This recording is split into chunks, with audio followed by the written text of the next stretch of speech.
Մեր իշխանություններն իրար հետ չտալով հայտարարում են, որ Հայաստան-Թուրքիա սահմանը բացվում է, շաբաթների հարց է, սկզբից մասամբ կբացվի, հետո ամբողջությամբ կբացվի։ Ես ուզում եմ իմ դիրքորոշումը սրա վերաբերյալ վերահաստատեմ, առայն որ սահմանի բացման հետ կապված Հայաստանի Հանրապետության օրենսդրությունը պետք է պատրաստվի։ Ինչ է սա նշանակում։ Մենք պետք է կարողանանք պաշտպանել մեզ, մեր տնտեսությունը, մեր հողը, անշարժ գույքը Հայաստան-Թուրքիա սահմանը բացելուց առաջ։ Մենք հստակ պետք է ունենանք կանոնակարգեր, կարգավորումներ, թե ովքեր, օրինակ, Թուրքիայի քաղաքացիները կարող են Հայաստանում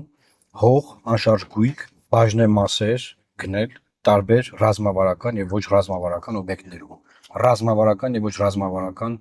տարածքներում, սահմանամերձ, ոչ սահմանամերձ, քաղաքներում, գյուղերում եւ բազմաթիվ այլ կանոնակարգումներ, որը որ պետք է իրականացվի մինչև սահմանի բացումը։ Մենք բոլորս տեղյակ ենք, դա մամուլով լուսաբանումը տեսնում ենք, որ ոչ մի բան չի արվում այսօր սահմանի բացումից առաջ, որ մենք կարողանանք ասել, որ օրինակ լավ, այս քայլը արվել է, մենք արդեն որոշակի նախապատրաստվածություն ունենք, ինչ որ բաներ կան, հա, ինչ որ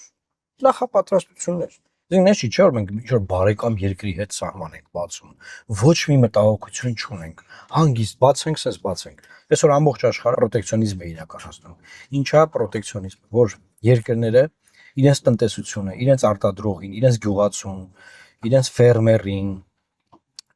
չգիտեմ ոնց նկարագրեմ, իրենց շինարարին, հա,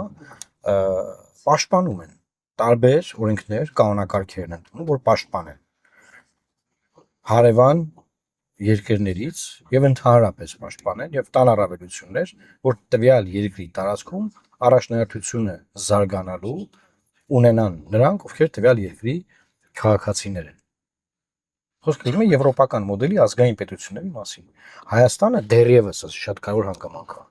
Եվրոպական մոդելի ազգային պետություն Հայաստանի Հանրապետությունը դեռևս։ Եվ հետեւաբար եթե չենք ուզում կորցնել մեր եվրոպական մոդելի ազգային պետություն Հայաստանի Հանրապետությունը, մենք պետք է քայլերը կատարենք։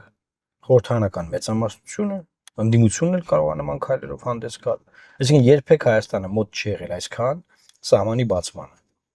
Հետեւաբար, եթե նախկինում սա կարող է ասենք բան, ժամանակավորե հարց է եղել, լավ դե, հանես չէ որ սահմանը վաղը մյուս օրը պետքա բացեին, ասես բան է էլի, օքեյ։ Բայց հիմա ժամանակավորե չի։ Հիմա պետք է այս քայլերն արվեն։ Եթե ոչ, ուրեմն սահմանի բացումը պետք է հետաձգել։ Եթե իհարկե այն բացվի։